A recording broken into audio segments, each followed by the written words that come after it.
محفوظ نہیں ہوتی، ہم نوجوانوں کے بغیر کامیاب نہیں ہو سکتے۔ ہماری نوجوان نسل کل آبادی کا 60% ہے۔ انہوں نے کہا کہ مسلح افواج مادر وطن کے لیے اپنی جانیں قربان کرنے کے لیے ہر وقت تیار ہے۔ پاکستان کی مسلح افواج قوم کی طرف سے اپنی طاقت اور حمایت حاصل کرتی ہے۔ نوجوان نسل اپنا وقت اور توانائی تعلیم اور ہنر کے لیے وقف کریں۔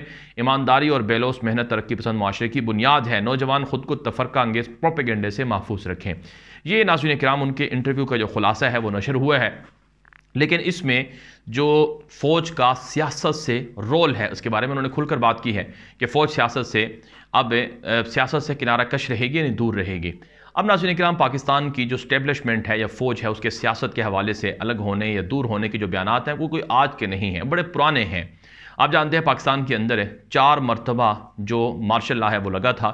ایوب نے لگایا، پھر یحییٰ بھی صدر بن گئے، اور پھر اس کے بعد جو جنرل ضیاء کا زمانہ تھا، پھر جنرل مشرف کا زمانہ تھا۔ تو یہ 4 اگر دوسرے لفظوں میں کہا جائے کہ پاکستان کی 75 سالہ تاریخ میں 30 سال یا کم و بیش سال جو ہیں وہ فوج حکومت کرتی رہی ہے۔ تو سیاست سے کنارہ کش ہونا یہ فوج کا مکمل طور پر ناممکن ہے۔ ایسا نہیں ہے کہ فوج سیاست سے الگ ہو جائے۔ یہ دنیا کی بھی یہ بات میری نہیں ہے، بلکہ دنیا کے بڑے بڑے جو ماہرین ہیں وہ بھی یہ بات کہتے ہیں، اور پاکستان کے مفکرین اور دانشوروں کا بھی یہی خیال ہے۔ تاہم جو کچھ ہو رہا ہے، جو کچھ پچھلے 8 مہینوں سے ہوا یا جو کچھ آئندہ ہوگا اس کا کوئی کسی کو کچھ پتہ نہیں ہے، کیونکہ جنرل عاصم منیر کیا نئے آرمی چیف تعینات ہوں گے، ان کا نیا دور ہے، ان کی نئی پالیسیاں ہوں گی، لیکن ان کے لیے چیلنجز بہت سے زیادہ ہیں، کیونکہ اس وقت پاکستان سیاسی رسہ کشی کے اندر مبتلا ہے۔ اور بدقسمتی سے یہ بڑی بدقسمتی ہے پاکستان کے لیے بھی کہ عوام کا جو فیصلہ ہے اسے تسلیم نہیں کیا جا رہا ہے۔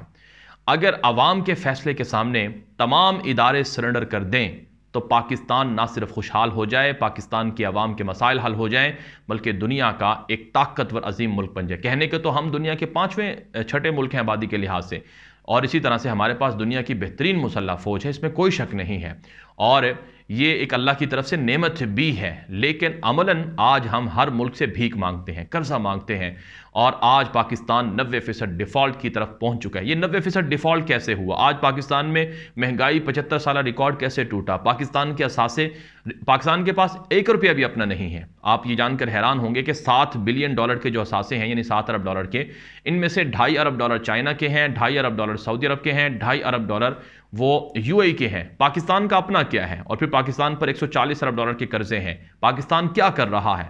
کتنی ایکسپورٹس پاکستان میں؟ $30 ارب سے ایکسپورٹ پاکستان کی زیادہ نہیں ہو سکی۔ 8 مہینوں میں پاکستان کی ایکسپورٹس اتنی زیادہ گری ہیں کہ ریکارڈ کمی آ چکی ہے۔ تو یہ چیزیں پاکستان نام سے، تقریروں سے، انٹرویو سے، بیانات سے تو پاکستان بہت کچھ ہے، لیکن حقیقتاً عملاً کیا ہے یہ ہم میں سے ہر کوئی جانتا ہے۔ اس لیے ناظرین کرام پاکستان کو آگے بڑھنا ہوگا تو اس کے لیے ضروری ہے کہ تمام ادارے اپنی ڈومین میں رہ کر کام کریں، کوئی ادارہ اپنے ڈومین سے باہر نہ نکلے۔ بدقسمتی یہ ہے کہ آج پاکستان کے اندر دعوے تو بہت ہیں کہ جو ہر ادارہ ہے وہ اپنی ڈومین میں کام کر رہا ہے، یا جس طرح سے ابھی جنرل باجوہ نے بھی کہا اور باقیوں نے بھی کہا کہ کوئی بھی تعلق نہیں ہے سیاست سے، لیکن نہ سیاستدان مخلص ہیں۔ اگر کوئی سیاستدان مخلص ہے تو اسے مجرم بنا دیا گیا ہے، جیسا کہ عمران خان ہے۔ اگر سیاستدان مخلص ہوتے تو نواز شریف پچھلے 3 سالوں سے بےایمانی کر کے لندن میں نہ بیٹھے ہوتے۔ کیا آپ نواز شریف کو سیاستدان سمجھتے ہیں؟ کیا اسے پاکستان سے مخلص سمجھتے ہیں؟ اگر وہ مخلص ہوتے تو اربوں ڈالر کے محلات بنا کر باہر جدادیں نہ بناتے، ان کی جدادیں پاکستان کے اندر ہوتی۔ کیا آصف زرداری کو آپ پاکستان کے لیے مخلص سمجھتے ہیں جس نے دبئی کے اندر اربوں ڈالر کے محلات بنا رکھے ہیں؟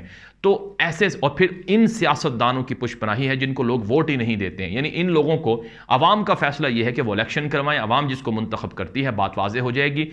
الیکشن کے اندر دھاندلی ہوتی ہے، مداخلت ہوتی ہے، ہر چیز کے اندر مداخلت ہوتی ہے، تو کس طرح کی کنارہ کشی ہے، کس طرح کی یہ چیزیں ہیں۔ بہرحال ناظرین کرام، اب جو چیزیں واضح ہو رہی ہیں، جو چیزیں سامنے آ رہی ہیں، یعنی جو پاکستان کا فیوچر ہے، مستقبل ہے، وہ بڑا امپورٹنٹ ہے کہ اب جو نیا دور ہے جنرل عاصم منیر کے حوالے سے، جو نیا دور ہے، جو نئی توقعات ہیں، اگر وہ پورا اترتے ہیں، اور لوگوں کی توقعات یہی ہیں کہ وہ پورا اتریں، تو پھر پاکستان انشاءاللہ بدلے گا اور پاکستان آگے بڑھے گا۔ لیکن اگر لوگوں کی توقعات، خواہشات، لوگوں کے فیصلے، عوام کی رائے کا احترام نہیں ہوتا تو پھر اس کا مطلب ہے کچھ بھی نہیں بدلا ہے۔ لیکن اب حامد میر جیسے جو صحافی ہیں ان کی جانب سے ایک ٹویٹ کیا گیا ہے، یا حامد میر کے نام سے ایک جو چیز سامنے آئی ہے وہ یہ ہے، اور یہ تو مستقبل کے حوالے سے کچھ اور ہی بات بیان کر رہی ہے۔ مثلا یہ کہا گیا ہے کہ جنرل باجوہ کی ریٹائرمنٹ کے بعد عمران خان کے ساتھ ایک نیا کھیل شروع ہوگا، باجوہ صاحب سے اثاثوں کا حساب مانگنے والوں کو اب اپنا حساب دینا ہوگا، اور یہ حساب کتاب مکمل ہونے کے بعد ہی نئے انتخابات ہوں گے، لیکن شاید ہم خان صاحب کے فیض سے محروم رہیں گے۔